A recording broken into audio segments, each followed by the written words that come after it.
পাগলা আমার তোরে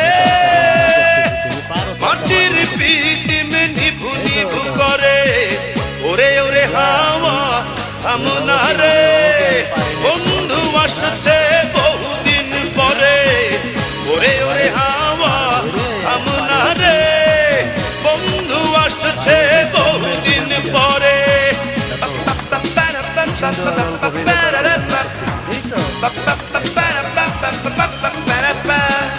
হে পাগলা হে হাওয়া হে পাগলা হে পাগলা বন্ধু আসছে বহুদিন পরে মনে রেও এই যে দেখ তরকারি রান্না করতেছি ওদের গ্যাস জ্বলতেছে না এমনি করছি তাই কালকে যদি যায় না বুঝছিস কাল করে দেখাবো দেখ ওলকপি তরকারি রান্না করতেছি